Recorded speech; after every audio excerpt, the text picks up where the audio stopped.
So good morning, everybody, and welcome. My name is Kevin Murphy. I work for the Mineralogical Society. I'm deputizing for my colleague Emer Deedy this morning. She's works for the British Geological Survey, away on fieldwork, I believe, at the moment, so unable to host you this morning. So you get me instead. I'm delighted to welcome Jeremy Rushton, Alicja, Lacinska, and Marli de Jongh to present this morning's talk. Scanning Electron Microscope, a petrographer's best friend. Couple of suggestions for you, please. As you join and as we go through the morning, please do make sure your mic is in mute mode so that we don't get any background noise to disturb the speakers. If you have some questions, feel free to pop them in the chat, and we'll either read them out to the speakers at the end, or we'll ask you to unmute and ask them yourselves. It'd be nice to have a bit of a chat at the end. I think we're scheduled for an hour and a half this morning, so we should have a bit of time at the end to cover those. And we're all good. Over to you guys, and thanks again. Thanks, Kevin. Welcome to you all. So the last time I ran something like this, we spent 3 days on the subject. So very much aware that we're trying to cram a lot into a short time. And I think overall, we're going to try and cover aspects of theory, use, and illustrate various different ways of working from our own experience. And hopefully at the end of this, you'll have a better understanding of how the SEM works. There may be almost certainly going to be people out there that know more than I do about how they work. But hopefully for the general audience, you'll get a better idea of how things work and different ways in which you can adapt the machine to optimize its conditions to help you do your research aims and objectives. So we'll be running through, we do have a program. This is a guide. We are actually happy to take questions at the end of each of our sessions. And we've built in a couple of breaks after reasonable amounts of time just for us to refresh ourselves and for you to do so as well.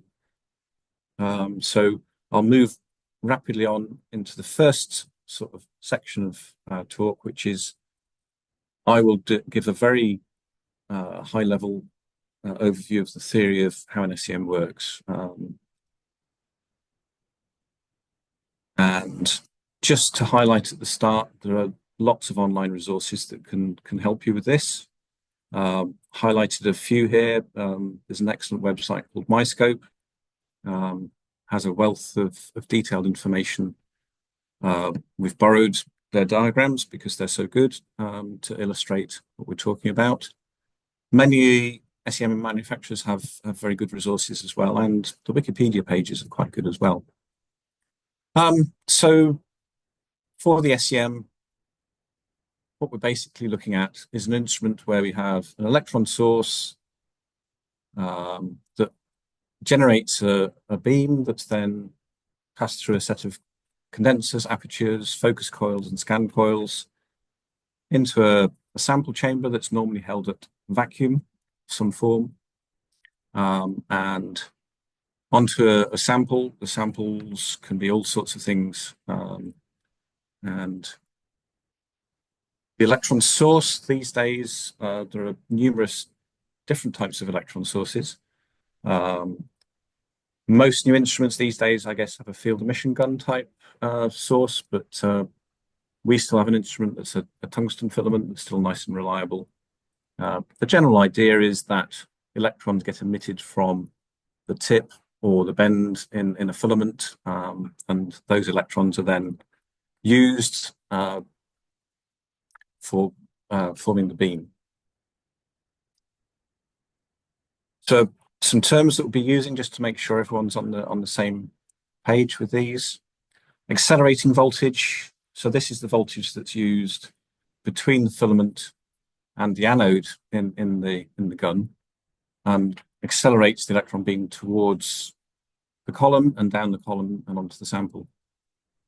Most SEMs can accelerate within the range between 1 and 30 kV. Many of them go well below 1 kV as well. An aperture is just a hole in a piece of metal that's placed in the beam pathway. It can be used at various positions in the column. Generally takes out electrons that aren't really on the central pathway. Working distance. This is the distance between the end of the column where it comes out into the sample chamber and the sample surface.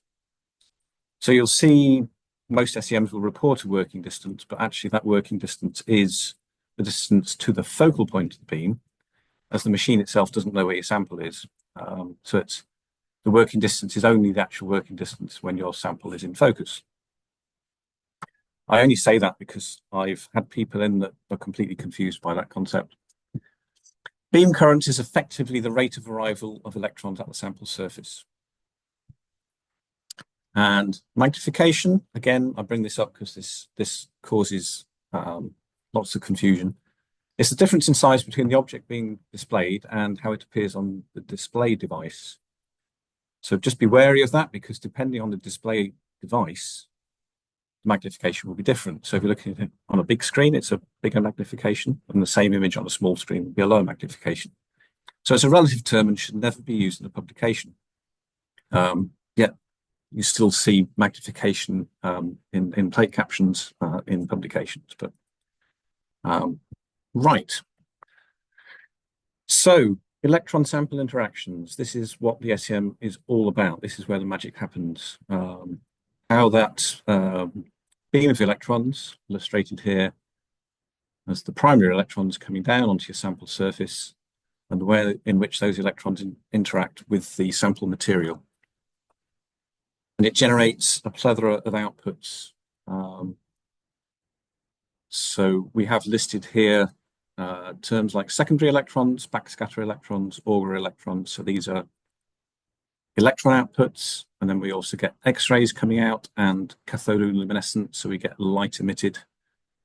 If you're working with particularly thin samples, you can actually get electrons that are transmitted through the sample. And in some cases, you can have detectors that will measure the current, the beam current, so the electrons going into the sample and being conducted through the sample. You can actually get a specimen current imaging as one of your outputs as well. So each one of these different types of output can have a detector. Yeah. So you can see there's multiple detectors that will all give you different types of information about your sample material. So the SEM is about understanding what each of these outputs is and how you can use it to inform you. So in more detail, what is happening between that electron beam and the sample material? And here we're simplifying it by using the Bohr model of the atom, where we have a nucleus and set orbitals of electrons around that nucleus. So we had in the previous diagram these terms secondary electrons and backscatter electrons. And this diagram on the right is illustrating what these are. So secondary electrons is where your incident electrons, the electrons in your beam, have actually collided with electrons in the orbitals of your atoms and knocked them out of those orbitals. These generally emerge from the surface with low energy. And in order to detect them, you need to have a voltage difference between the sample and the detector that's set up to detect them, to draw the electrons towards it.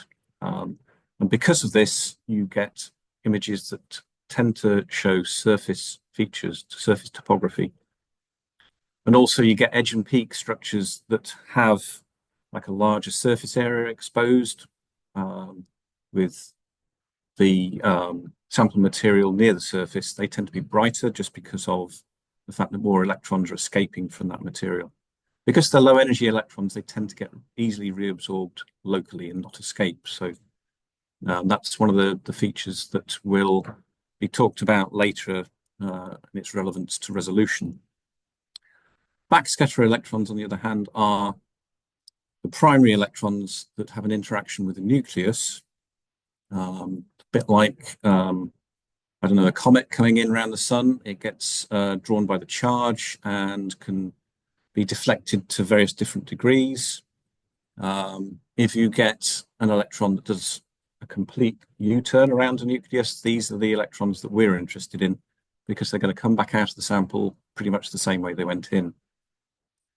And they will emerge with similar energies to the energies that they went in.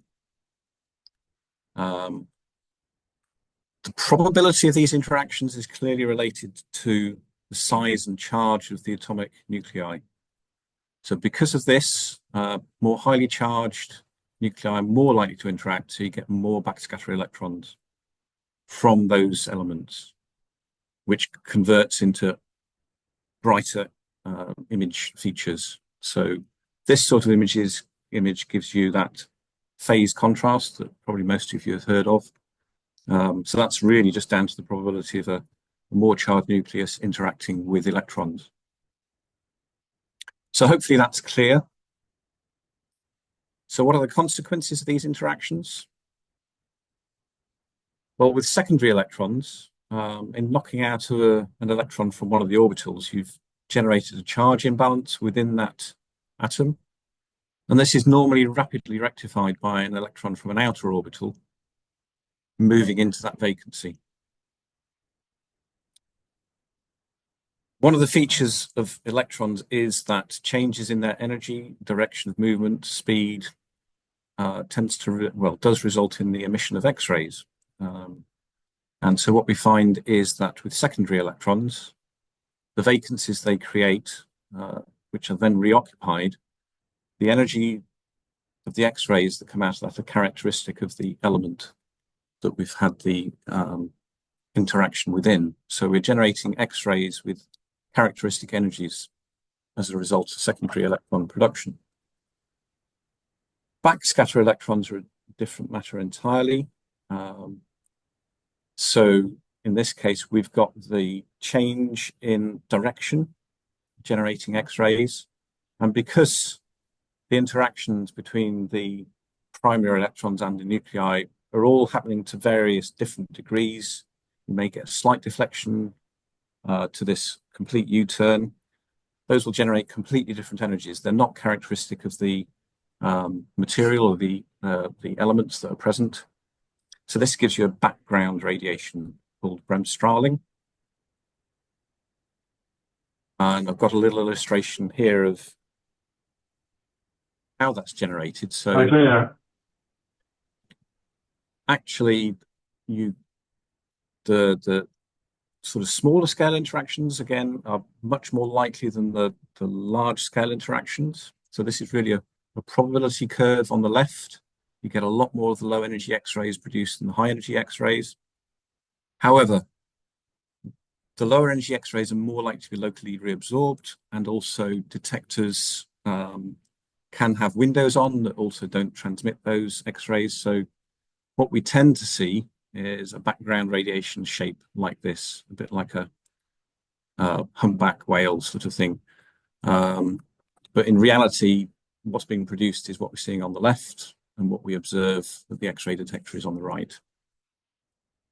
The limit is the energy of the primary electron beam. You won't get any X-rays of higher energy than the incident beam.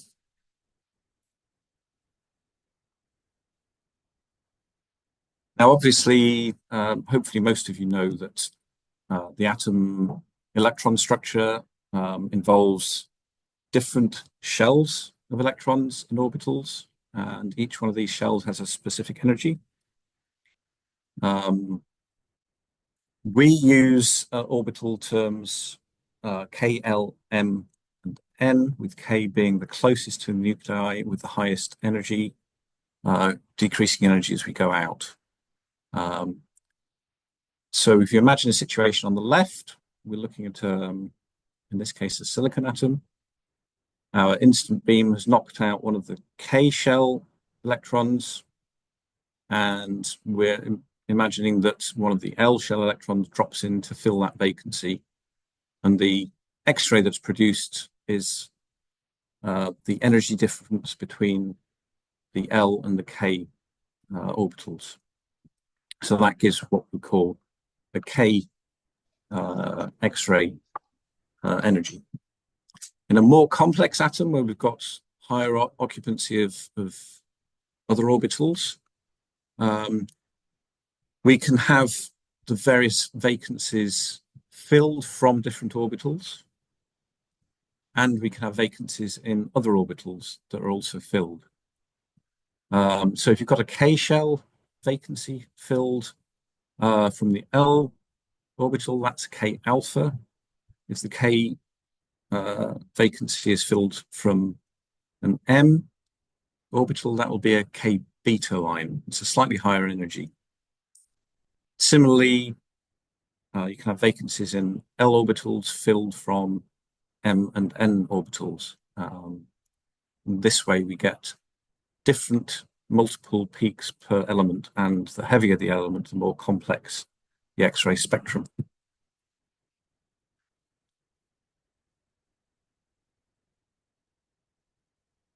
So just to review that, we can use these X-rays for microanalysis to identify elements in our sample material. Mostly we're concerned with electrons in the inner shells, the K, L, and M shells. General rule of thumb, if you want to detect a particular X-ray line, you tend to find you need to have the electron beam energy at least 1.5 times the energy of that line that you're trying to detect.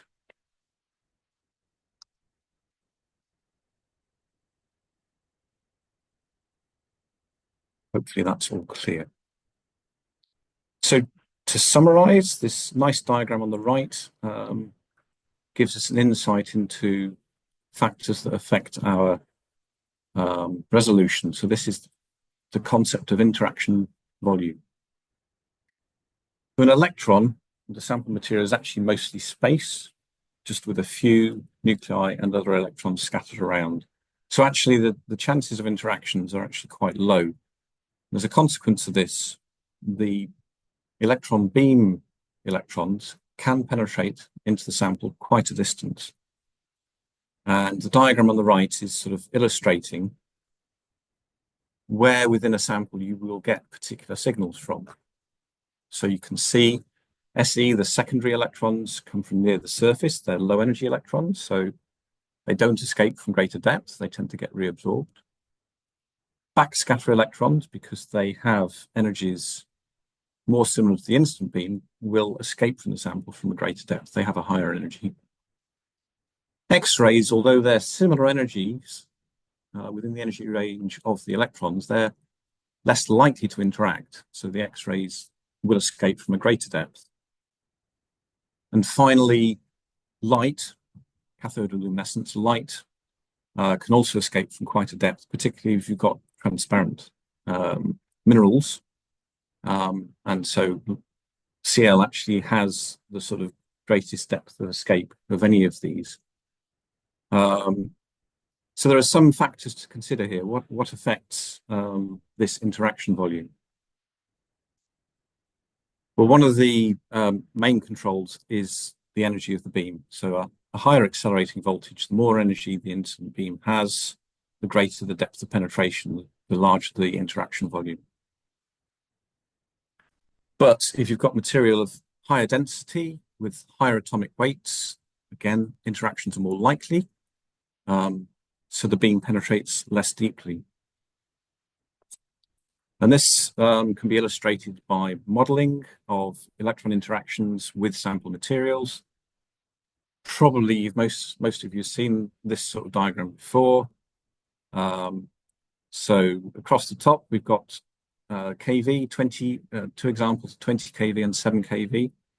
And from top to bottom, we've got the element iron at the top and tungsten, a much heavier, denser element below. Just to show interaction volumes at 20 kV into iron, you can see sort of 2 microns across in depth. At 7 kV, a much shallower interaction volume. And with tungsten, because it's denser, those two effects are smaller and smaller still at 7 kV.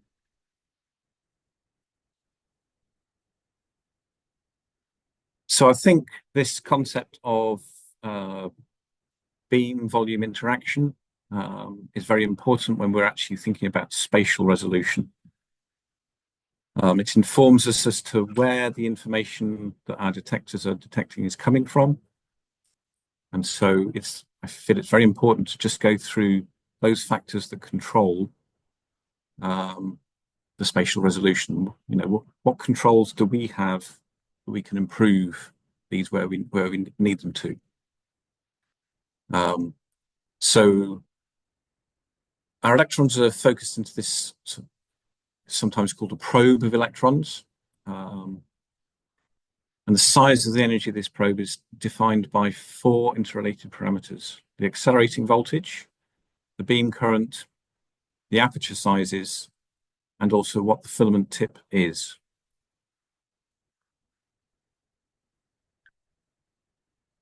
So one thing to bear in mind is that the probe diameter can be absolutely tiny. It's on a scale of nanometers, but our image resolution is actually comes from our interaction volume.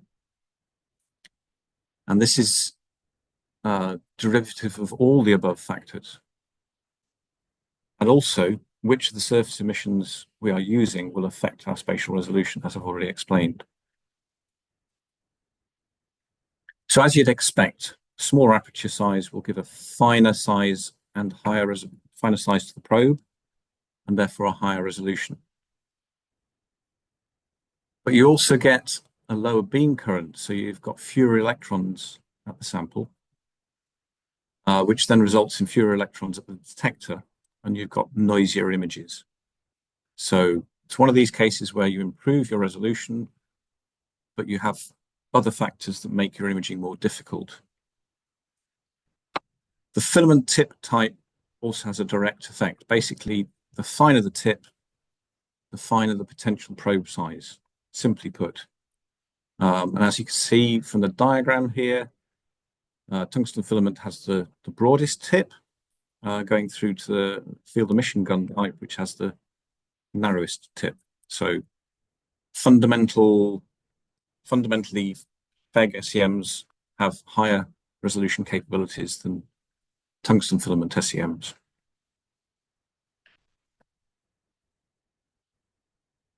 So let's consider a few ways that we can improve our resolution by looking at different effects on our interaction volume. So as we've illustrated already, a lower accelerating voltage will produce a shallower interaction volume. But this can also result in noisier images, particularly with older guns like tungsten, where electron output is strongly related to the accelerating voltage. It's less of a problem with field emission guns. But also, we might improve our resolution, but lower energy means we're actually reducing our phase contrast in backscatter mode. You can offset this by shortening your working distance. So for backscatter, if you bring a sample closer to the detector, you increase the signal. So you could reduce your working distance to offset the lower KV, reducing your phase contrast. But also at lower KV, you've got a greater tendency perhaps for the beam to be deflected by surface conditions. If you've got slight charge differences across the surface, that can generate more noise and a less sharp image. So this is typical of SEMs. You've got one thing that you can adjust to improve something, but it has a consequence that makes it perhaps more difficult to collect an image as you would like. Obviously, higher density material reduces the depth of beam penetration, but you can't control this. So if you happen to be working on, I don't know, sulfide deposits, you'll automatically be getting higher resolution images than if you're working on sandstones, for example, like I do, which are, you know, lower density silicates. So sometimes your sample material can help you, but as I said, you don't have any control on that. Secondary electron imaging is inherently higher resolution because its interaction volume is smaller. Auger electrons have the highest resolution. They're a sort of special case of secondary electrons. We won't be going into those, but if you're interested, you can look that up. X-rays and CL signals have the lowest spatial resolution. And of these, the CL definitely benefits from the use of lower kV. Obviously, with X-rays, whilst we can improve our spatial resolution by lower accelerating voltages, we're then reducing the range of X-ray energies we can detect. So that yes, you can improve your spatial resolution, but you start to lose your ability to detect and separate elements. So again, that's improving one thing, but you're limiting something else. If you happen to have beam sensitive materials, higher accelerating voltages and beam currents are more likely to damage that, and you're more likely to get sample charging. So these are all things you've got to play with as considerations when you're trying to work out what are the best conditions for you to use. Something I haven't really covered, but just to let you know, longer working distances will give you greater depth of field. This really affects people that are working on three-dimensional samples that have some depth to them. So if you want to get a lot of your sample into focus, you can work with your working distance a lot. Basically, a shorter working distance has a lower depth of field. A longer working distance, you get a greater depth of field, as illustrated on the left, which is a short working distance image, and the right is a long working distance image. Okay, so that's the end of my section. I'm happy to take any questions at this stage, if there are any that have been sent or for you to read out, Kevin. No questions in the chat just yet. Okay. Anyone want to ask me anything that's not been clear or something relevant to their research at this stage?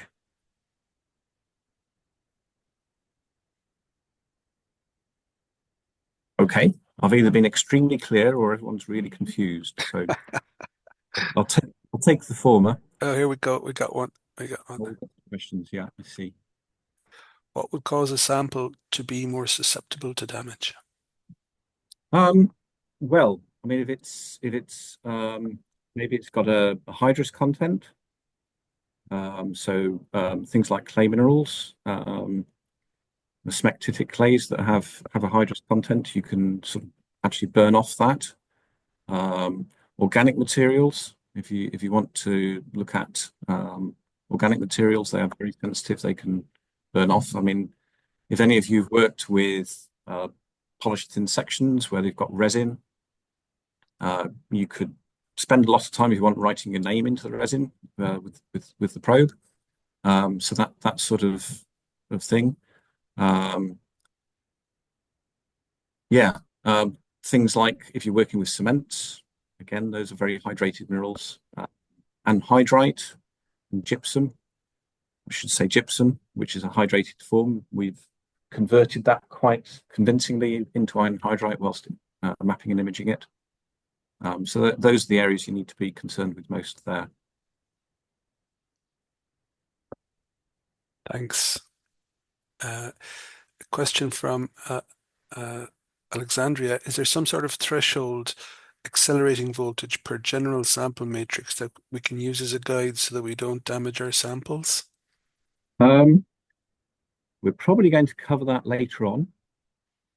And I would say, as with most SEM questions, the answer is often it depends. Yeah. Each case has to be examined on its own merits. But bearing in mind, you can get useful information out at 1 kV to a certain extent. There's no reason why you can't look at really sensitive materials and not get something out of it. Question just before that on calcite CL. Indeed. Calcite CL. Yeah. What conditions would you use to get the best CL image on calcite using an SEM? Question from Leo. Right. I mean, this is a good question. Calcite is notoriously difficult to image by SEM because the manganese-based luminescence has a long decay period. And as the electron image is built up with the spot moving over the sample surface, you end up getting signal still being generated by the calcite when the beam has left it. So you tend to get these calcite CL images in the SEM with lots and lots of streaking obscuring the image.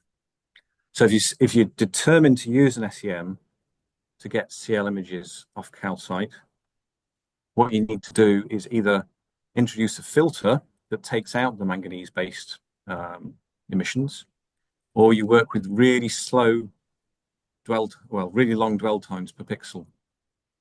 And that can reduce the amount of flaring that you get.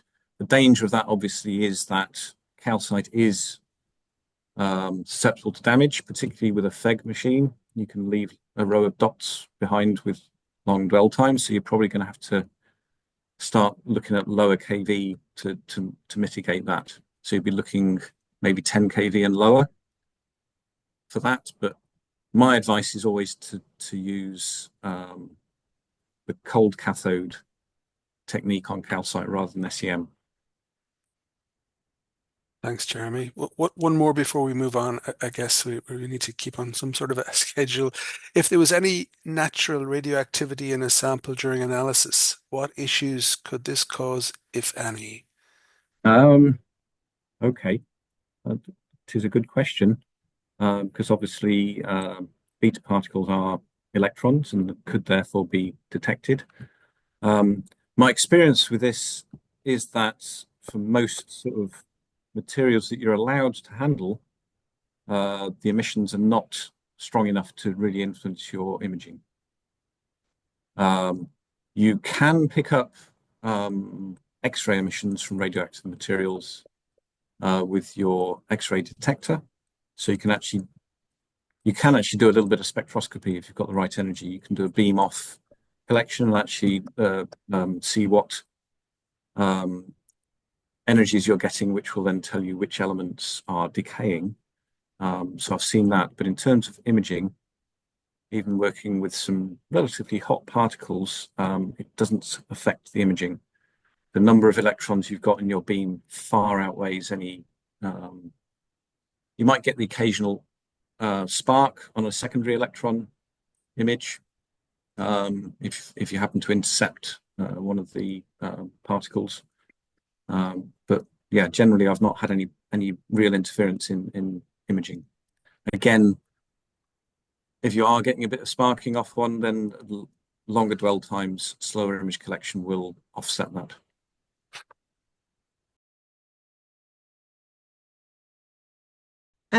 Hello, everyone. It's good to see so many people attending that session, and please stay with us until the end because we've got some lovely images to show you at the end of the session. So Jeremy has given us a really good overview of the theoretical aspects of SEM, including microanalysis. And I will try and provide a sort of high-level overview of X-ray microanalysis in particular. So I think it's important to start with answering what microanalysis is. And in a very sort of basic term, it's the assessment of the chemical composition of a material. And that material can be your mineral, or it can be anything manufactured.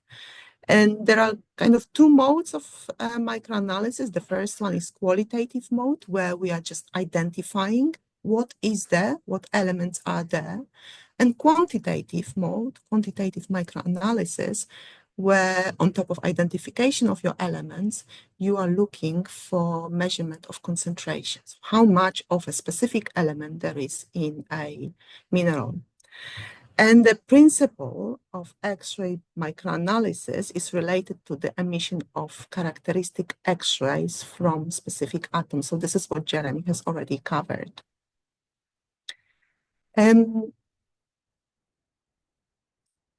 There are, for electron-based instruments, there are two relevant techniques and associated detectors for microanalysis. The first one is energy dispersive spectroscopy and associated X-ray detector, EDX. And that technique allows for collection of complete spectra rapidly in seconds. And this mode of microanalysis provides for accurate results for major elements and quite a lot of minor elements as well. Complementary to EDS is WDS, which is the wavelength dispersive spectroscopy. And WDS measures one element at a time, but it has got a superior resolution to EDS, approximately 10 times better than EDS.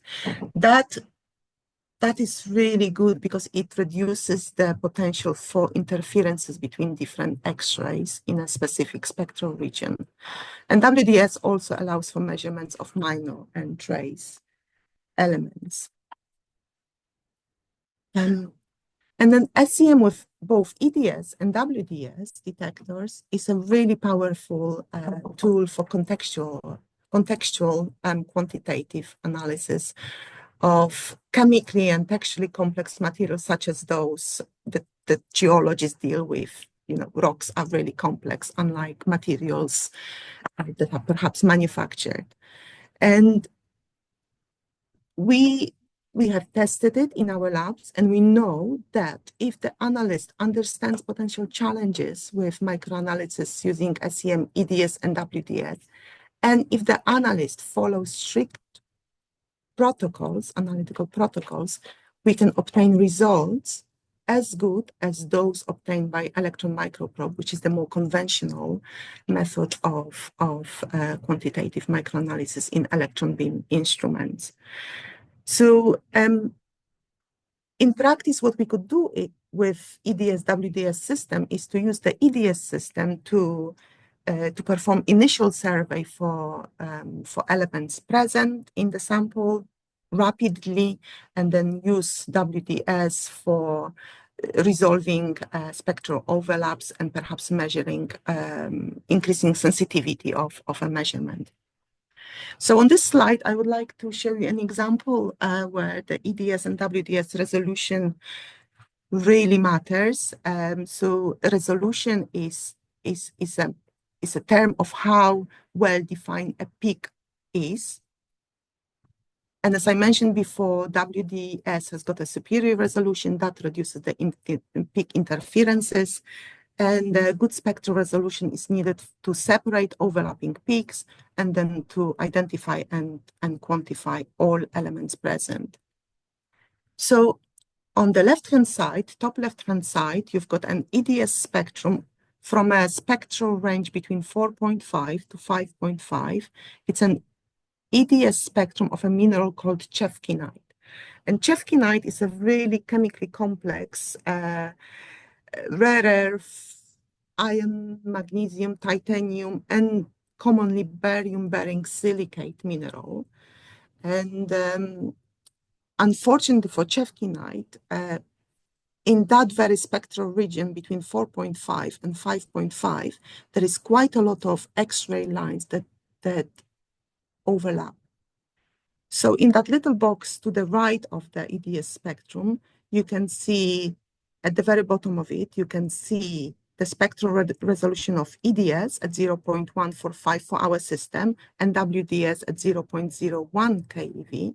And then above that, you can see the lines that we would expect in that spectral region for chefkinite minerals. So if I was to resolve, for example, titanium, which is in pink, titanium K alpha from lanthanum L alpha at 0.14 keV separation, my EDS detector might help us with that. But if I was to separate, let's say, barium L beta from lanthanum L alpha, separation 0.013, EDS, this is where we need WDS. If we don't solve those separations, then our analysis, our totals are not going to be accurate. So I'm now going to show you the same spectrum of the same mineral, of the same spot, but done with WS spectrometer. So you can see, I'm hoping that you can see under the colored lines, you can see peaks that are much narrower in comparison to the EDS spectrum, meaning that you can resolve all these elements separately.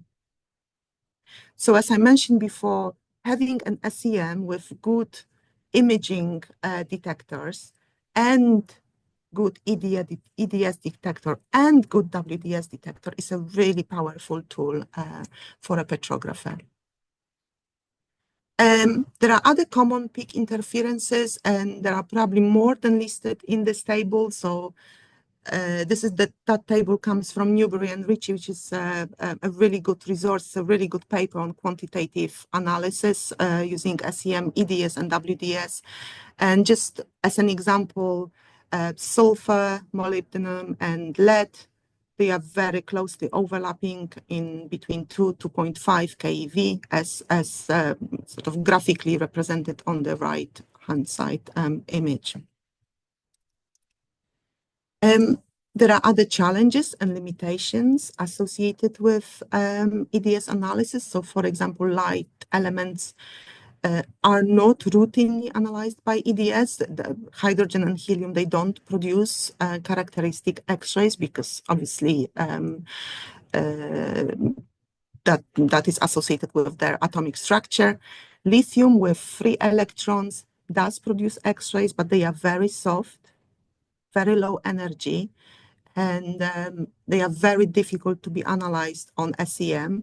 Some people, including Hovington and colleagues, and there are other examples, they have analyzed lithium by EDS, but not from silicate minerals, but from materials, sort of binary materials, where the lithium bonds with other elements than oxygen, like in the silicate minerals. This is all to do with, again, with atomic electronic structure of the compound and how much yield of X-ray from lithium can be generated depending on where the lithium sits and what is it bonded with in a specific material. Other elements from 4Z, atomic number 4, to 10, again, they can be detected. Again, they are soft and quite often electrons, those electrons involved in generating characteristic X-rays are also valence electrons, which are associated with chemical bonding. Therefore, the sort of peaks and its position or shifts on our EDS spectrum can be susceptible to differences in shapes and position depending on what the atom is bonded with. Another thing to look for is a SUM peak. So this is produced where our processor cannot distinguish between two X-rays that approach the detector simultaneously. So instead of recording the X-rays with either the same or different energies, it combines them, it sums them up, giving a sort of peak of the sum of those two energies. So we have to look for this when we are identifying our EDS spectrum, always look for some sort of spurious peaks appearing in places where you might have, for example, silicon and magnesium or silicon and iron and so on. So as I mentioned before, to obtain really good results from quantitative analysis, microanalysis using electron beam, one really has to be aware of all these potential overlaps, potential for the generation of SUM peaks and other aspects. So this is a little bit about the workflow for quantitative EDS analysis. So first and foremost, we need a really good sample preparation. And I would suggest everyone who is planning to do quant analysis, please spend loads of time on your sample prep. This is really important step. The sample has to be flat, polished, homogeneous in that sort of volume of interaction where you're trying to take your analysis from. Ideally void-free. It's not always possible with geological materials. We are analyzing all sorts of volcanogenic, for example, materials with vesicles, but try to avoid voids, and obviously to avoid damage to your material, coat it with conductive layer, and then you can do your analysis in high vacuum. Secondly, the microscope has to be prepared for your quantitative analysis, so you have to have stable beam. The detector has to be calibrated, for example, using cobalt. We use cobalt, a metal, in our labs to accurately determine the position of the peak on the day. You also have to choose optimal working distance for microanalysis. Then you have to choose your analytical conditions, your KV, use of secondary standards to check the instrument on the day. And if you don't have procedures which are tested in your labs, there are some procedures already published in public domain. For example, the ASTM standards 2020, where they list clearly step by step what an analyst should look for and should pay attention to when attempting to do a quantitative analysis. There are two modes for quantitative analysis. The first one is standards-based analysis, where we calibrate our EDS system using standards. So standard is a material of known composition, and the standard has to be relevant to the mineral subject to quantitative analysis. And this is to allow for effective matrix corrections. And I will not go into details of matrix corrections here, but just to bring your attention to this is that matrix correction essentially turns the peak height, the intensity of X-ray that is measured, into weight percent that we really want to know, the weight percent of elements in a given mineral. So what we also have to remember that not every atom produces X-ray, as I mentioned before, and more importantly, not every X-ray produced in the sample makes its way out to the detector. So this is illustrated in those little figures in bottom right corner, where, if you've got uneven sample and X-ray that hits that uneven surface might not make it to the detector. On the other hand side, if you've got porous sample, an X-ray going through the pore will not be absorbed within the sample and it will make it to the detector. So we are risking sort of overcorrecting and undercorrecting for different matrix correction elements. So amongst those matrix correction elements are correction for Z, for atomic number, for A, absorption within the sample, and F, for the potential of X-ray fluorescence within a sample. So, and again, I will not go into the detail. Jeremy just showed me I've got 5 minutes left.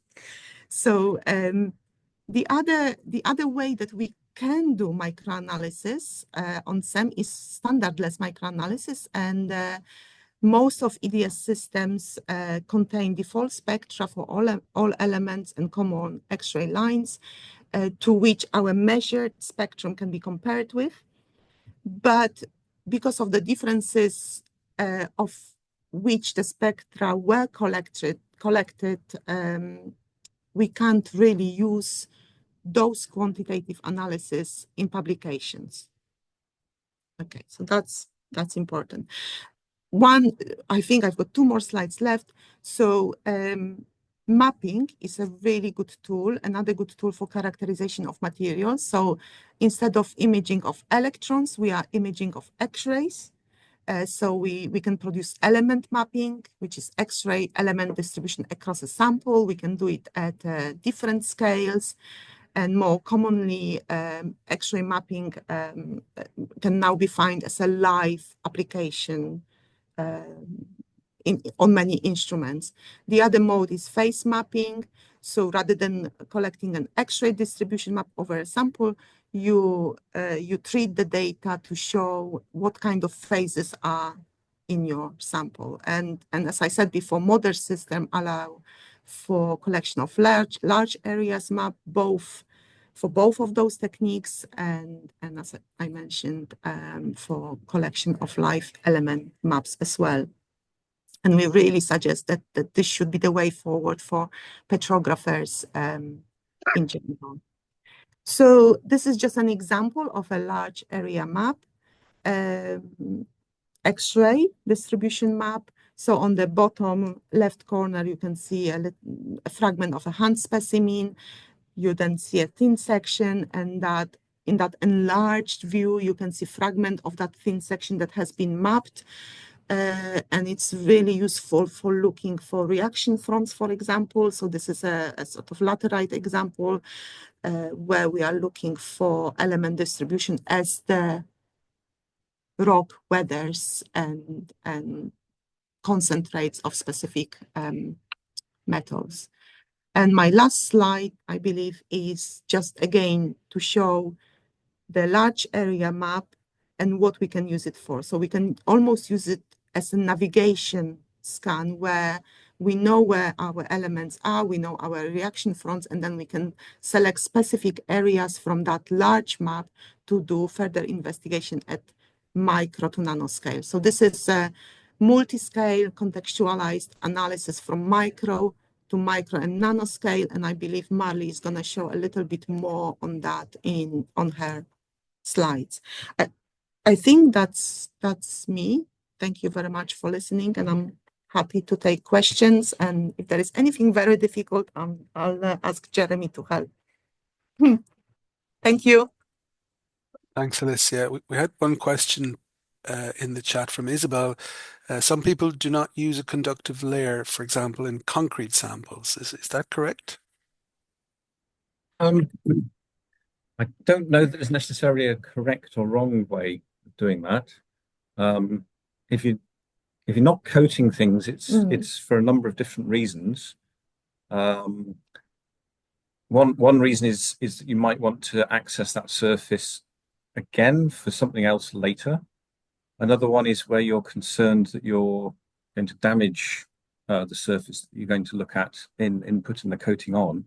I suspect with concretes and cements, as I said, because there's so much hydration involved in the minerals present, it may well be that the lack of a coating is to prevent the coating step from drying out the material.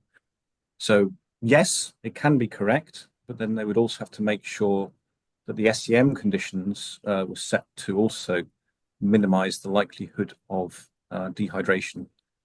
But yes, that's possible. We will mention looking at non-coated samples later on as one of our example workflows. You need to have an SEM that can work in a variable pressure or environmental mode to enable that sort of work to be done. Otherwise, you get too much surface charging. Thank you, Jeremy. We have 3 more questions are piling in on this section. You said to use standards related to the minerals at hand. How do you determine this? For example, what would a good standard to use for, say, a high silica rock be? You also mentioned something regarding the analysis that could not be used in publications, though I didn't quite catch what you said. Could you repeat it, please? Right. So in terms of standards, it's advisable that you use a standard that is really similar chemically to your unknown material. So if you've got if you are trying to measure olivine, for example, quantify, say, how much nickel you've got in olivine, you would look for an olivine standard where the major elements of your olivine standards match major element of your unknown to be measured material. Yeah. So anything else? Generally, you do a preview body of work to work out what sort of range that you're looking at, and then you would determine which of your secondary standards that you would analyze at the same time to check. Exactly. So otherwise, the matrix corrections that I very briefly mentioned will not be as applicable. If you use 2 different materials, significantly different material, the matrix corrections for the different materials will be different. So it will be very difficult to compare. as with regards to the standardless analysis, I think this is what you are referring to. This is also very much related. So the standardless analysis, we would not recommend the results, the quantitative analysis of standardless, so not using standard in your lab, but comparing the spectrum that you obtain, comparing it to manufactured spectra already existing in your machine. This shouldn't be published as quantitative analysis, full quantitative analysis, if you like, because you are not optimizing the conditions at which your spectrum is collected. So basically, you are not using the best standards possible for your unknown, and therefore there might be some inaccuracies in your results. And we are very happy to answer these questions via email as well. If we are running out of time. We've still got a couple of minutes. Yeah. We've got a couple of more questions coming through. Okay. Let's try and deal with these ones, and we'll move on to Marli. Can mineral powders be used for EDS and WDS analysis? Yes, absolutely, as long as they are prepared in a way that requires a flat surface, being polished, being coated. So yes, we do it quite routinely, and we will show you in the next few slides what we do with experimental materials, for example, because these materials are quite often powders. So we prepare them in a way that allows us to identify a big enough area to put a spot and obtain good quantitative analysis. Yes. But obviously, also you can analyze powders non-quantitatively, just for identifying what's present without polished surfaces. So yes, powder samples. The main problem with powders is getting a good coating. If you're looking at a sort of a loose mounted powder, and also you don't want them flying off your sample holder and up into the vacuum system of the SEM. So that's generally very unpopular with the SEM lab manager. So you've got to be wary of that. But yes, we analyze powder samples in all sorts of forms all the time. Thank you. I'm going to go for one more, and I'm going to ask the other questioners to wait until we get to the end. So this one is from Alexandria. How do you choose appropriate coating for your sample? I've seen platinum and gold in analyses previously. Well, I mean, the main thing you've got to look at is what you're trying to achieve with your SEM work. So you tend to use the heavier element coatings if you're wanting particularly high resolution work, or you're working where you want to make sure that your electrons are fully conducted away from the sample surface, so they are robust against high beam currents, high accelerating voltages. So if those are the sort of conditions you're working with, those sorts of heavy element coatings are fine. They have a big impact on your X-ray analysis because they produce energy peaks that overlap elements that may be of interest. So this is where you have to be selective. So if you're going to look at, say, sulfur bearing materials, you wouldn't use gold because one of the main gold peaks is quite close to the sulfur peak. So yeah, you've just got to look at where the energy lines, if you're going to do X-ray analysis from these samples, you need to look at where the X-ray lines of the coating are going to intercept any elements that you think might be present in your samples. We actually tend to use pretty much carbon on everything because its impacts so little on our X-ray analysis. But we accept that carbon is quite a difficult coating to get on and can be a beam sensitive layer itself. It's not unusual for us to watch the carbon coat peel off the sample whilst we're analysing an area, and that's never very helpful. So there are pluses and minuses to them all, but yeah, hopefully that answers the question. Thanks very much. So adapting SEM conditions for your requirements. So I've come up with a very simple grid of maybe different types of sample, different objectives, and how you might tackle these. And probably as geologists, I find that the top line is the most common conditions that people are thinking about. They've got a polished thin section or a block of a rock, and they just wanted to do some general characterization, phase identification, maybe mapping for distributions of certain elements. And we get quite a few people visiting our labs using our systems that have been trained in SEM use, but to very rigid conditions that are probably designed around this sort of material. So you tend to, best conditions for these are relatively high accelerating voltage between 15 and 20. I think many geologists are trained at 20 kV as a standard. Often with a high beam current, using backscatter imaging for phase contrast type imaging. And your working distance will be optimized for X-ray detectors. So on our SEMs, for example, we may be looking at 20 kV with, on one machine, a spot size of 6, or on our other machine, an aperture of 120 microns, both of which giving a high beam current, and then working at 10 millimeters as a working distance. Many people using SEMs don't see beyond those conditions. They've been taught that this is how you use an SEM for geology. And understandable, because it does cover most people's needs.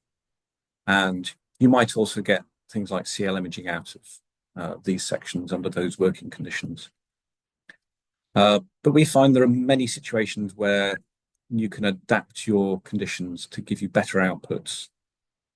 So for example, if you're looking for doing some high resolution imaging, or maybe high resolution mapping of elements, given all the information we've given you earlier, you can see there are perhaps benefits to trying different accelerating voltages.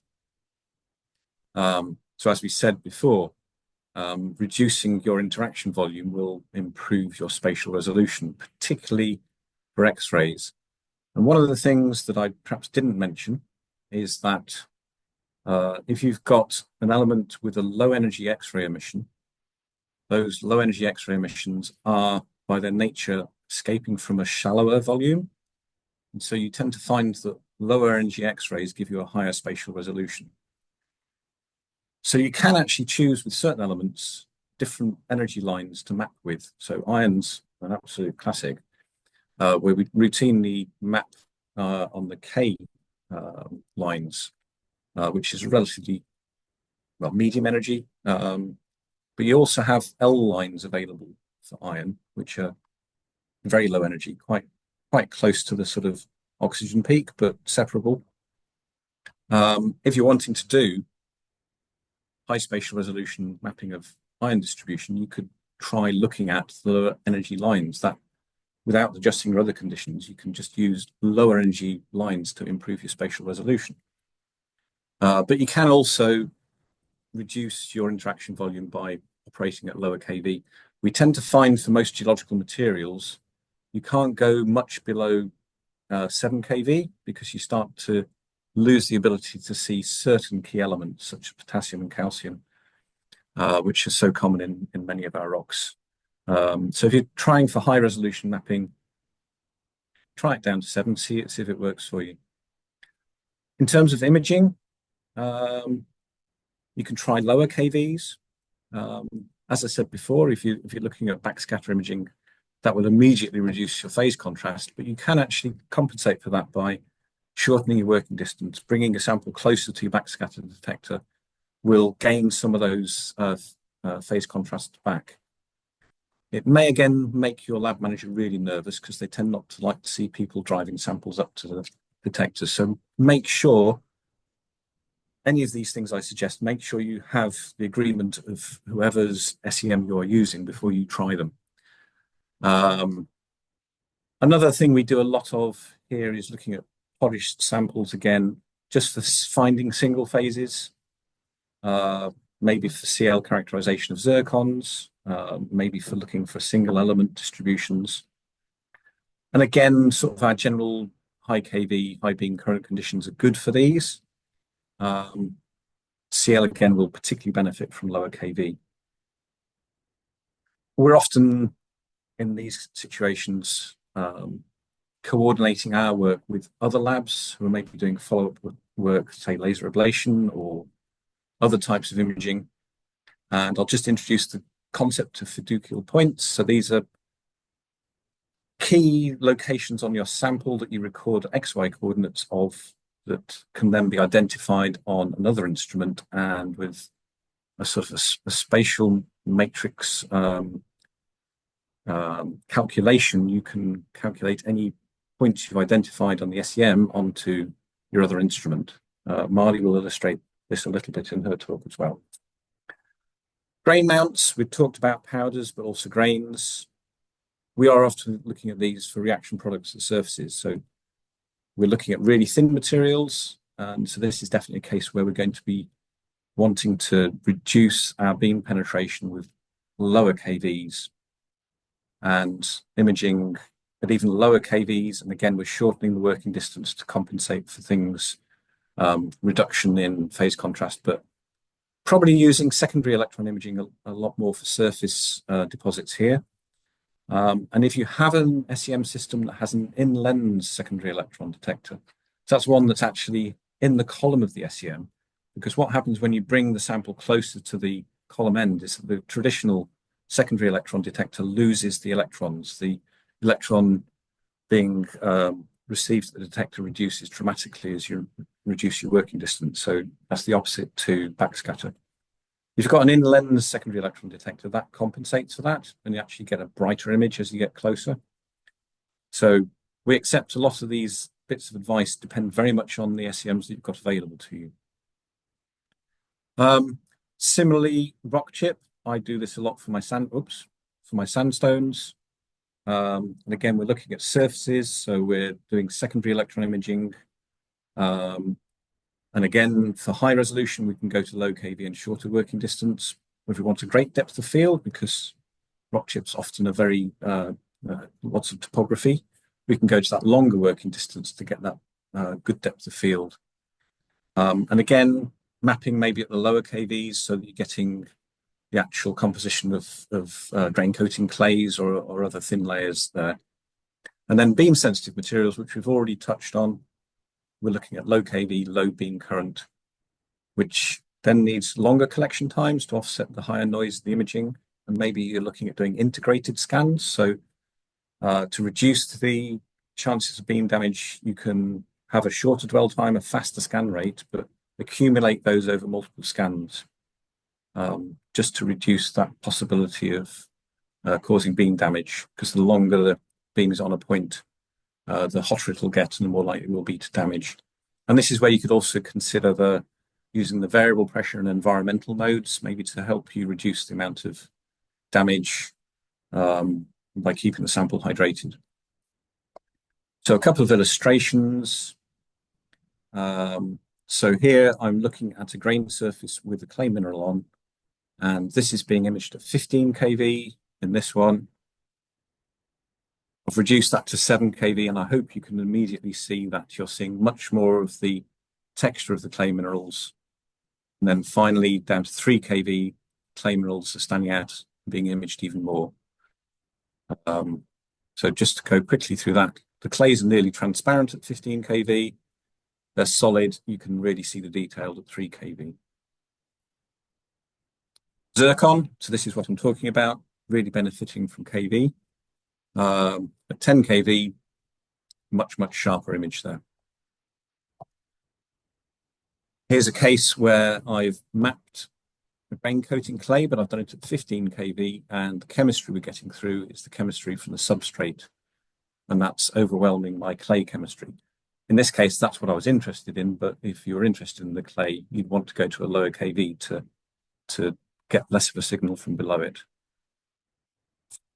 And generally, I find that with all my other imaging conditions similar, we always get sharper images at shorter working distances.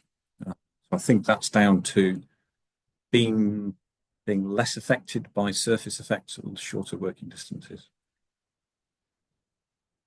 Sometimes the shorter working distance isn't your friend. So on the left is the same field of view as the one on the right, short working distance on the left. we've lost some of that topography information that we've got on the right. So short isn't always the best solution. And again, just to remind you, longer working distance for greater field. So that's the end of that very short section. Happy to take any quick questions there, but otherwise we probably should move on to Marli's talk next.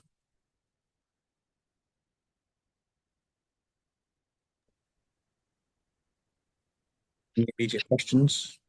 Just one quick one, Jeremy, please. What operating conditions do you recommend for analyzing minerals such as sodalite using SEMWDS? It's quite challenging.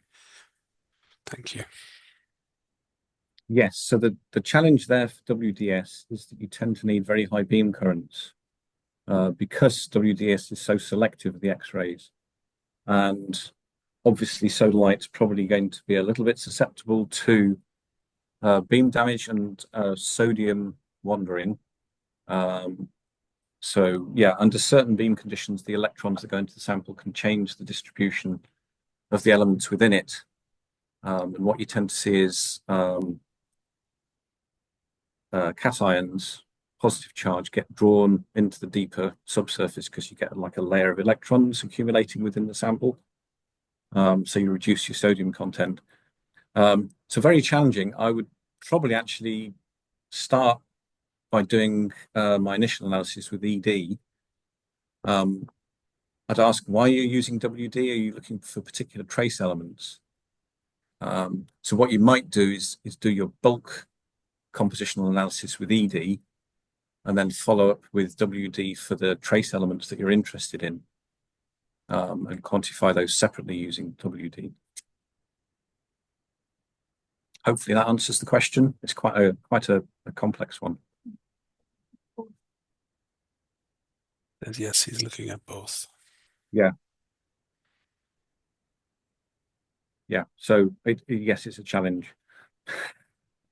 Basically, to reduce the effect of the sodium wandering, you've got to have as short an analytical time as possible. Again, lower KV does tend to reduce that effect. We've found that particularly with apatites. We've got the opposite problem with fluorine being pushed to the surface, so you get fluorine increase. That dramatically reduces if you reduce your analytical voltage down to 10 kV. But then you obviously need to have a calibration set at that kV to do proper quant. So that may be the painful pathway that you have to take, is that you need to create a new calibration set for a lower kV. Before we move on, guys, could I just go back to the one or two of the questions that were posed at the end of the last section? Okay. Briefly, Pankaj asks, how do I remove any coating from a slide if I've used it for SEM? You would normally look for that surface to be repolished. You can often wipe it off with careful application of a tissue and a bit of solvent like propanol, but it tends to leave the coating in the cracks. So if it's really important to get it off, we generally send it back to be repolished by the thin section facility, if you've got one available to you. If you don't have that, you might have to learn how to do gentle polishing yourself. Mhm. How long does it take to complete a microanalysis for an element distribution map, assuming we have a thin section sample? That is really a how long is a piece of string question. It depends on so many factors. Principally, what are the capabilities of your X-ray detectors? What count rates can they sustain? Modern detectors, as we say, are good enough now to give you live chemistry alongside your secondary or backscatter imaging. If you've got an older system, we tend to find a single field of view on our older machine. You need at least half an hour to get a decent map out. Our other machine, which is maybe detectors are sort of 6 or 7 years old, we can get the same data in about 2 to 3 minutes. But as I said, you've got the latest detectors, you can get a live chemistry image. It also depends on how abundant the elements of interest are. Obviously, for trace elements, maybe mapping isn't your best approach. You might need to do more point analysis, but obviously you need longer mapping times to get the signal from the less abundant elements. So really you've got to design it around. But I would say, as I said, for our normal machine, we're looking at two to 3 minutes for a decent X-ray. Yes, large area. We can also do, well, Marli will be illustrating this, basically most of the sample maps, and we can generally collect the sorts of things that Alicja showed at the end of her talk. That was taking about 15 hours, and we ran it overnight, and it was over 200 fields of view combined in that. And again, with faster detectors, you can cut that down, but there's a lot of these things you can do overnight, quite useful and very powerful. One final question before we move on, please. Eleanor asks, for carbonates that she has imaged, she's had to account for CO2 that the SEM cannot quantify. For example, CaCO3, calcium carbonate. Are there other cases where additional computations of X-ray data is required? So basically, this is where you've got more than one element not being detected, and so requiring matrix correction via a calculation. Yes, I think lithium is the one that immediately springs to mind, because we've, within our own labs, been looking at a lot of lithium-bearing elements, and lithium and oxygen together, it does increase the complexity. The matrix corrections that come out of the software are only accounting for the oxygen, so you will be getting false values. We've been working with a concept of combining quantitative analysis with calibrated backscatter coefficient as a way of sort of a second source of information that's affected by composition, as a way of refining our X-ray analysis. So perhaps that might be worth looking at for your materials. If you're having problems, you can, once you've got another set of data, you can do an iterative loop to refine your calculations. But yeah, there are quite a lot of minerals out there that provide challenges like that. Thank you. I think somebody else has just popped a question in, but I think we'll carry on, and or unless you want to deal with that one right now. Shall I read it out for you? The analysis of boron Give seems it a go. We're aware that, yeah, okay. Okay, analysis of boron seems to be possible on some probes using WDS, but is problematic. How would you approach this in minerals such as tourmaline? Yes, I agree. It's a very tricky one. It very much depends on how your WD is optimized. So it's a tricky one again, because it very much depends on the instrumentation you've got available to you. So if you get the right crystals in your WD detector, you can actually perform the boron relatively okay. Some of the windowless ED detectors are also quite capable of separating out the boron peak. But both of those answers are obviously dependent on the machine you've got available to you. I wouldn't say there's not a general approach there. You would normally have to do it by looking at your total, the difference in your totals from 100% if you're doing fully quant analysis, much like you do with lithium.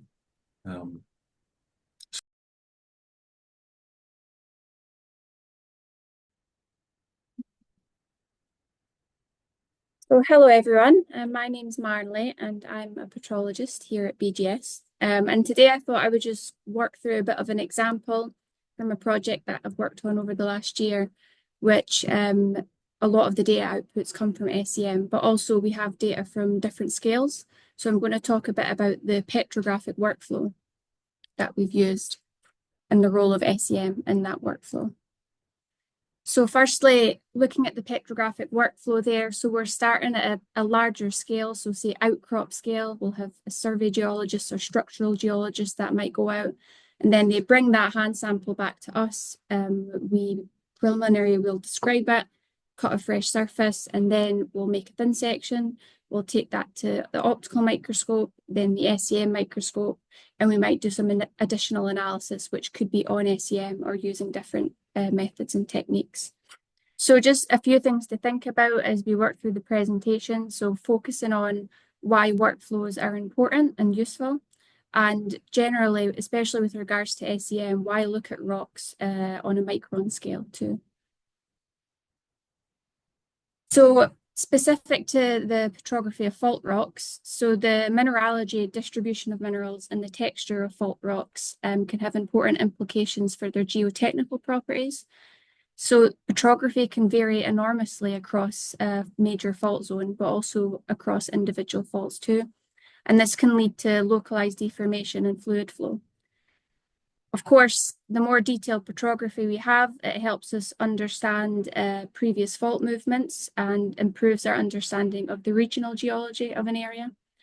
And this is becoming an ever more increasingly more important part of ground investigation studies for, say, tunneling projects, where they really need to understand what the material is, the nature of it that they're tunneling through. And this is the workflow, the case study that I'm going to present is relevant to a fault rock. So the scenario is that you have a commercial client who comes to you and they would like to know what kind of rocks they're tunneling through and what implications that might have from a geotechnical perspective. So your aim as the petrologist is to accurately describe and classify that rock using different microscopy techniques at different scales, so all the way from macro to micro. So I'm just going to work through each stage of that workflow, which will include going through a lot of the SEM data too. So this is a picture of our hand sample. So it's came back from the field. Our structural geologists or field geologists have told us the context, and we've cut the sample in half so we can get a nice fresh surface and start to pick out some of the main features. So at hand sample scale, we can't overinterpret, but we might give a preliminary classification. So for example, in this sample here, you could describe the color, the grain size, the textures. And you can see in this sample, if you look closely, that we have quite a foliated texture. Generally, the matrix is very fine-grained. It's a hard cohesive rock. It contains porphyroclasts, carbonate veining. So at hand sample scale, it wouldn't be completely unrealistic to classify this rock as a myelinite. And then after we've made a section, the first stage of microscopy would be our optical microscopy. And this really bridges the gap between our mesoscale descriptions and our micron descriptions at the SEM. It's kind of that bit in between. And this is a really good opportunity to identify or refine boundaries of different domains. So for example, in fault rocks, you often get relatively higher strain domains and lower strain domains. So with our porphyroclast, you can see we have a low strain domain there, and then everything around it where you have that really nice foliated texture, that's a relatively higher strain domain. And at this stage as well, we're also starting to pick out areas that we'd like to look at with more detail in SEM. And then when we move to SEM, usually as a first step, what we'll do is we'll scan an entire section and backscatter electron, just as a protocol, just a method to keep it nice and consistent. And from that, we can start to navigate around and look at specific features. So in this sample in particular, things that we were looking for were evidence of deformation. So for this rock, we've seen a lot of evidence of grain scale deformation, which was dominated by cold working, cataclasis, fluid-assisted solution precipitation creep. And the reason this is important is because these are all kind of types of deformation we don't necessarily associate with the myelinite. So with a myelinite, we would expect to see a lot of evidence of crystal plasticity, which we didn't really see optically or in SEM. And then another thing that SEM was really revealing and telling us with this sample is that there had been extensive metasomatism to carbonate minerals. So at some point, the sample has been flush with lots of fluids, and carbonate minerals have replaced a lot of the original mineralogy in that sample. And then a really nice opportunity just to show you how powerful mineralogic can be. So you might remember back to Alicia's slides, this is a phase mapping tool. So we use X-rays to help characterize the mineralogy of a sample. So this is a sub area of the sample we were working in SEM. And you can see how effective mineralogic is at really picking out the different textures and the relationship between the high strain areas and low strain areas with different mineralogies. So you can see them side by side there. And you can see that within the high strain domains, so the areas where you've got that really nice foliation where everything becomes finer grained, you have a distinctive change in mineralogy where most of it is the yellow stuff, which is quartz. So we can see that correlation between mineralogy and primary deformation intensity really nicely thanks to mineralogic. We can see that the higher strain domains are dominated by quartz, plus some illite smectite and secondary carbonates.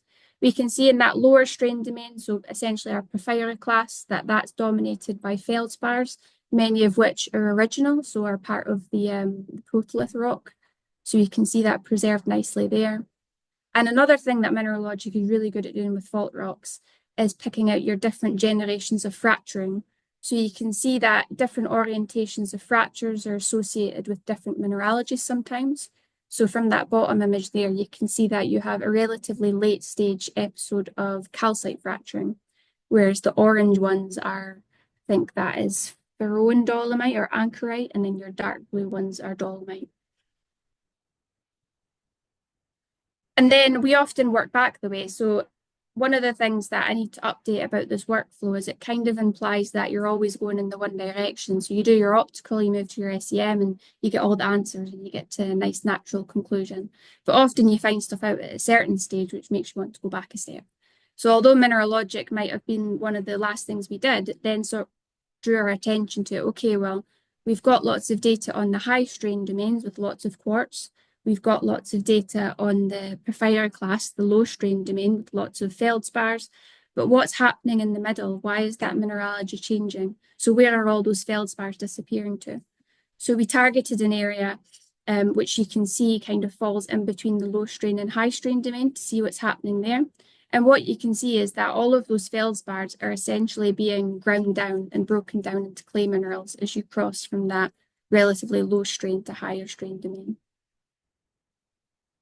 And these are just some examples from different fault rocks from a similar project, just to show the capabilities of mineralogic and picking out some really nice features. So you can see the one on the left there, how nicely it's picked out the zoning and the carbonates on that fracture. And that alteration from the dark blue to orange is just differences in iron content between different types of dolomite, essentially. And then moving to the right, you have another fault rock there, which is a really nice example of low strain versus high strain again. So at the sort of top right, it's a lower strain domain where your crystals are typically coarser. You have a lot more of the original feldspar still preserved, which is the blue. And then if you look on the fracture and just to the left of it, all those pinks and purples are all your clay minerals, and your grain size massively reduces there. And again, we have the images I've just showed you where you can see really nicely the different generations of fracturing. And then that mineralogic on the right there, where it has quite a strong foliation. And you can see really nicely that mineralogic has picked out the mineralogy of the porphyra class, which have been stretched out and smeared. And then just a quick slide on how we kind of collate all this data. So often we'll have lots and lots and lots of images for the same sample, and it's hard to keep that all in your head when you're trying to interpret and understand things.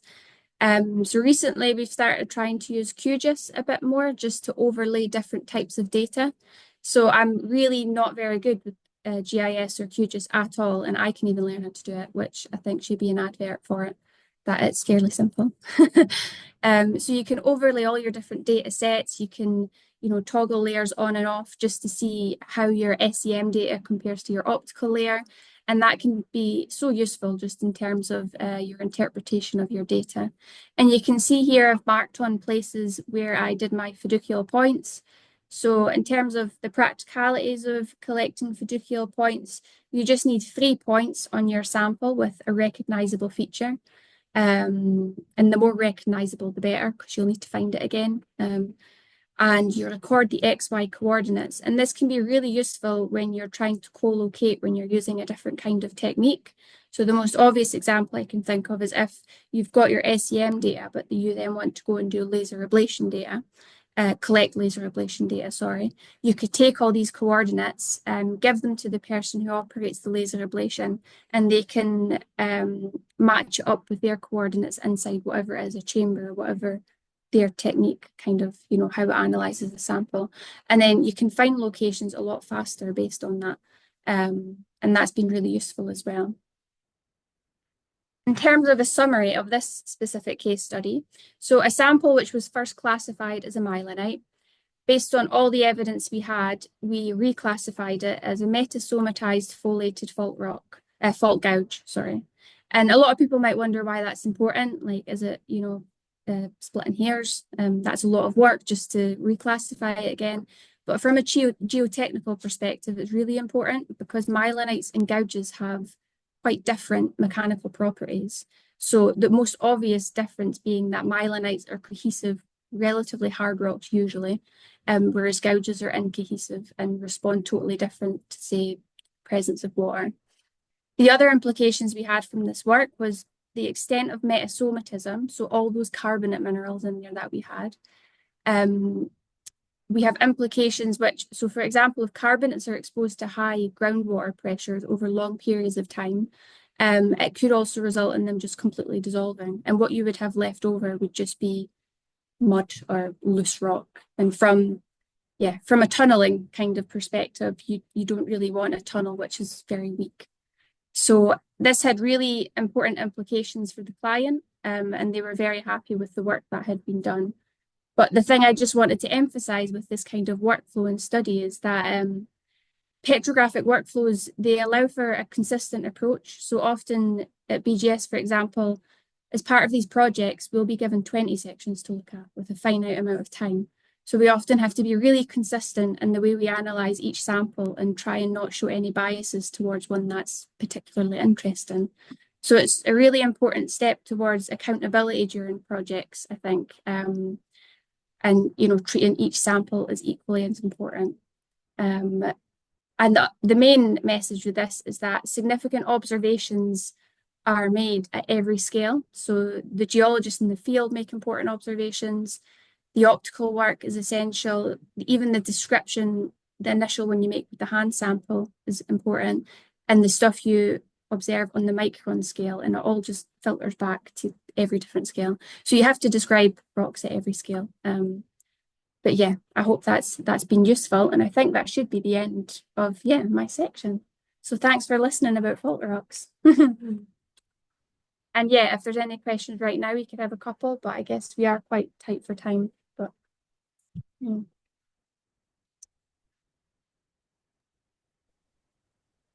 Thank you, Marli. That was great. Some superb images. So as was said before, we do quite a lot of work in conjunction with our experimental labs here. So we spend a lot of time looking at grain mounts from rock samples that have had various different experimental procedures applied to them, which has really helped us to evolve and develop our analytical approaches. So this is really just an opportunity to illustrate some of the things that we do and we've found and that work for us, with the hope that it helps other people who might be facing similar challenges. So this is a sample that is a ground up granitic rock that's been put through a sort of a several months of exposure to temperatures around 200 degrees with various different fluids in. And so we're interested really to see what's happening at the surface. So if we go back to some of the things I said earlier, the surface, that means we are going to be looking for thin layers of things on top of other things. So we'll be looking to reduce our KV, reduce our accelerating voltage. But as with what Marli was saying, we tend to go in and we do a full sample image wherever possible. We're trying to rule out that sort of magpie effect that SEM analysts often have, where you're looking around a sample and you just happen on something that looks bright and you tend to look at that.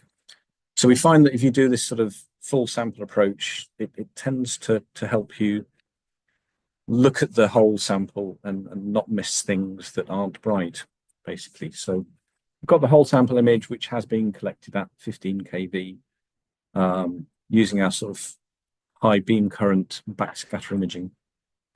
But then I've done also a full section element map at the same time.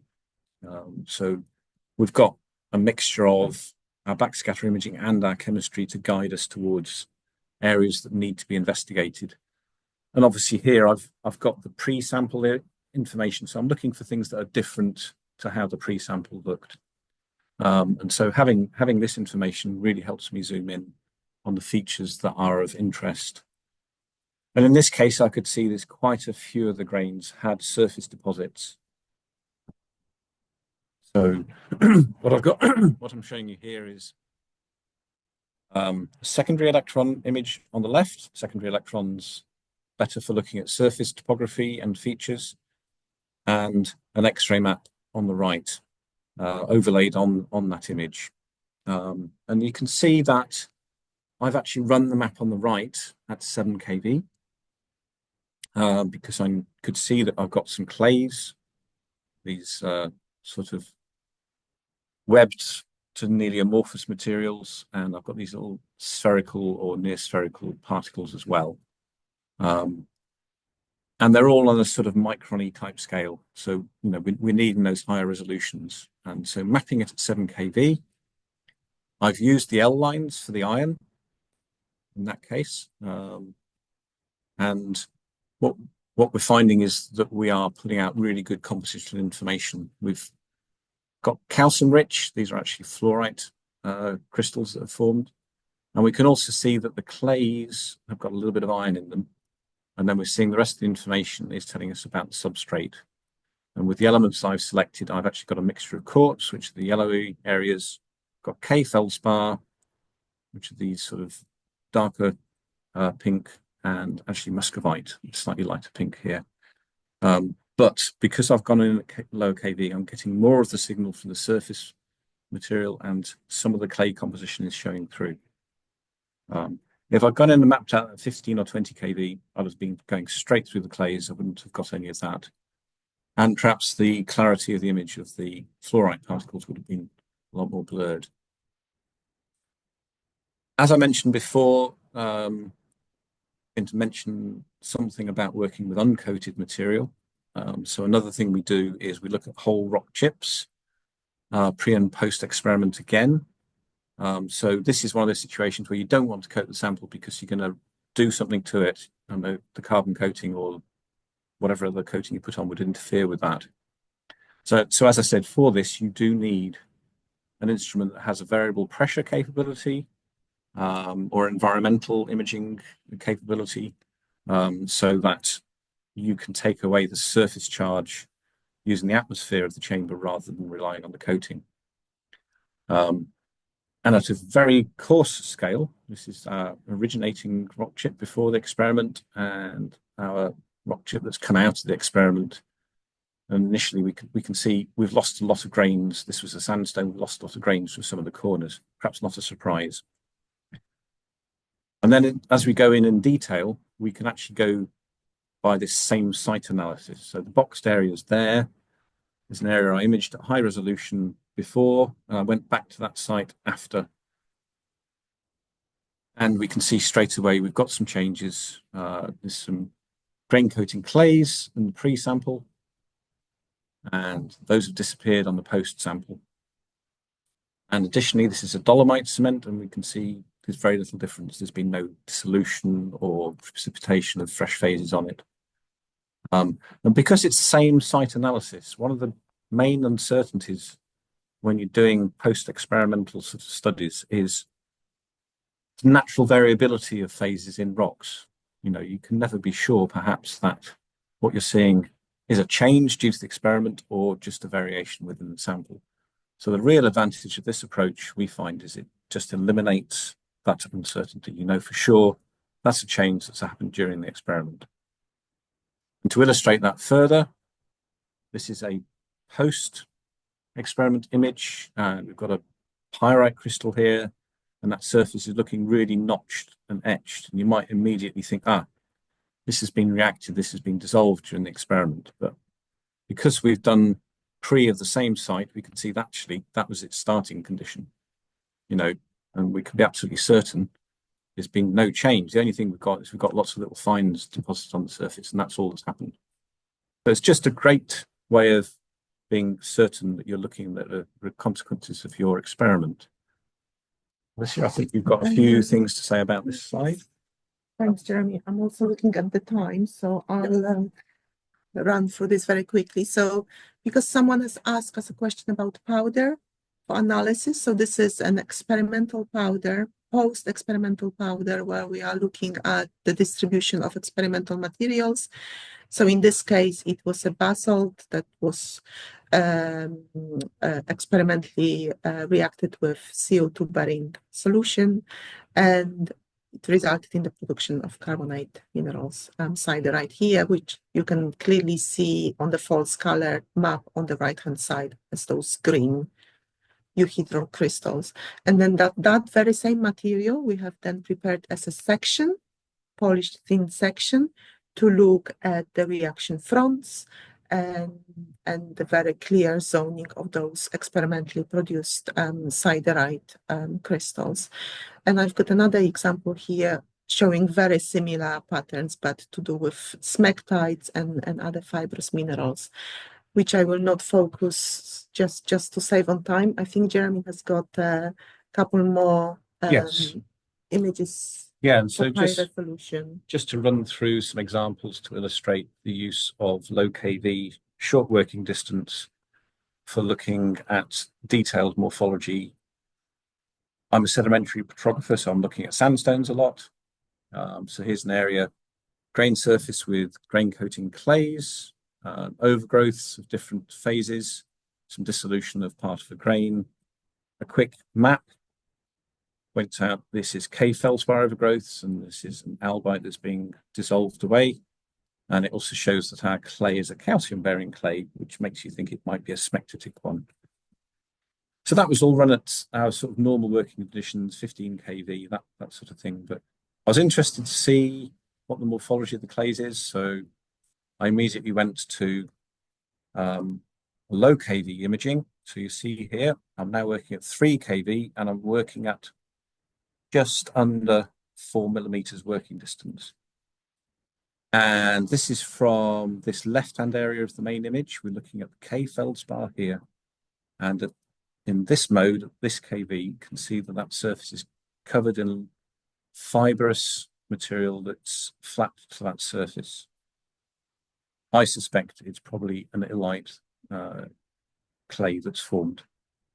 And moreover, if you look at those clays in really high magnifications, you can see the same fibrous form is all over the place on the surface of those clays. You can't see this at higher KVs. It just won't show. It's too thin a phase. You need to go to really low KVs to see these sorts of growth forms. Informs you on the distribution of the minerals. Obviously, you need to go to XRD to properly identify what the clays are, but it's most likely a smectite or an illite smectite with a coating of illite on it. And passing back to Alicia, just for the last few slides. I think that's very last one. So again, just to illustrate the KV. So what you are seeing here is euhedral crystals of siderite, and I would like to draw your attention to this area in sort of middle right, with loads of fairy-like fibrous phases. And this is us zooming in and reducing the accelerating voltage. So we are now at 3 kV using inlens detector, 2.5 kV using inlens detector, up to 2 kV, showing the same feature and you can clearly see that the siderite, we can now distinguish the growth patterns, and those nice fibers are just growing on top, very clearly on top of the siderite. So again, just to illustrate what Jeremy spoke about, use the machine to get the most out of it, at whatever KV, at whatever conditions. And this will be probably Jeremy's last message, and I'll leave it. Yes, that is indeed. So that's the completion of our presentation, and we're happy to take further questions and any discussions. Thank you, folks. That was fantastic. One question that just popped into the chat from Hassan. When it comes to analyzing compositional zoning of a particular mineral, in order to get a proper representation of the compositions of the cores in the rim, do you recommend doing the traverse brackets point analysis from the core to the rim to understand the zonation first, or the X-ray compositional map to know where the most representative of the two end members before measuring their compositions, and then the compositional zoning? Yes, I think I would advise going in with the oversight X-ray map first. That then will help you identify, if you have got zoning, where it's maybe best represented to do your line scan across it. The only case where that would fall through is if your zoning is very subtle variations in element abundance, because obviously in a map, your actual dwell time per pixel is really quite low. So it's not going to pick up, really fine zoning in a trace or minor element. So if your two end members are quite different in composition, then yes, start it with an overview X-ray map and then go in. If it's too subtle for that, then you will probably just have to go in with several line scans just to make sure that you are getting a representative profile across the zoning. Thank you very much. Another question from Leo. The ability of an SEM to distinguish between hematite and magnetite is argued. Do you think it's possible, or would it be sample specific? Very good question. I mean, you would probably be mainly relying on morphology, and therefore morphology is a variable feast. Depending on how something is oriented, it may appear to be one morphology or not. This is the problem with SEM, is it's sort of 3D, but you're displaying it in a 2D form. So yeah, I think that is a challenge, and if you have got good morphologies represented, then you can probably tell the difference. I don't have much experience with ED analysis of those. Do you? Not that much, but Yeah. I suspect it would be challenging with the FE3 plus, FE2 plus. Yeah. So looking at shifts. One thing we have succeeded in doing with our SEM system is that you can actually use the L lines of the ion to determine its valency using a WD system. So there are published protocols for this, principally aimed at microprobe instruments, but we've tried it with our own SEM and WD system. And whilst the signal strength is perhaps a bit lower than you'd get with a microprobe, we've successfully measured ion valency in materials. And obviously there is a difference between hematite and magnetite in the average valency. So you could do that sort of approach to confirm whether you've got an iron 3 or an iron 3 plus iron 2 mineral under the beam. But obviously that requires you to have a proper polished section and a sample that's robust enough to take quite a long period of high beam current analysis on it. Otherwise, you might be looking to try and see if you can detect differences in oxygen content relative to the iron. But again, because the oxygen X-rays are such low energy ones, it's not massively reliable. And then the final technique would be just to looking to see if your total, your analytical total, was better suited to one composition rather than the other.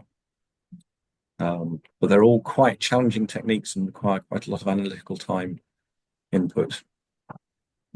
Perhaps something to say is that we very often work with XRD labs and other techniques that help us characterize the material. So in fact, very rarely we just work with SEM just to avoid any bias. If we can answer our questions with SEM, we do, but quite often we seek advice from mineralogists and chemists to get the best answer. Thank you. Another question from Alexandria. She plans to conduct pre-post experimental analysis of her sample, which is to be reacted with certain chemicals. How can the same site analysis be conducted in this case? Can the SEM save the location of the specific mineral you're looking at? I think there's too many variables to do that.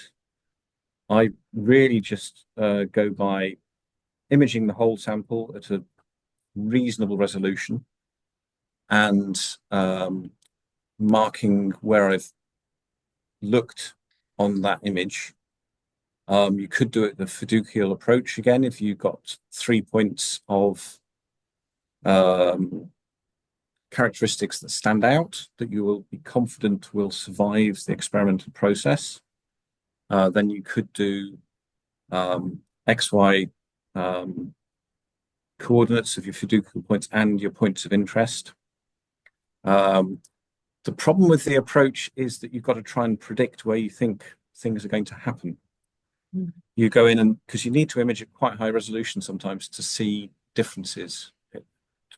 So it might partly what sort of how large an effect do you think the treatment's going to have? Is the effect going to obscure your sites? You need to think about these sorts of things. But if you think it's just going to be, a bit of dissolution or a little bit of alteration, fresh precipitation, but not to the extent you can't see anything, then it's just a case of imaging, marking your sites, maybe recording your XY coordinates, and then when you come back to putting the sample in, you've got to try and get it back into the SEM at the same orientation you had before. So I also take pictures of the sample on the stage just with my phone, so I've got a reference point as to how it looked. So just as much detail as you possibly can just to help you recover the same points. But unless you've got some way of getting the sample exactly the same location on the SEM stage, saved sites are probably not going to help you. Hopefully that helps enough. Thank you very much.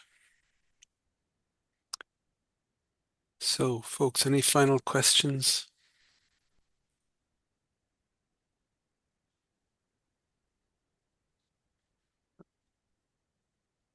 Doesn't look like it.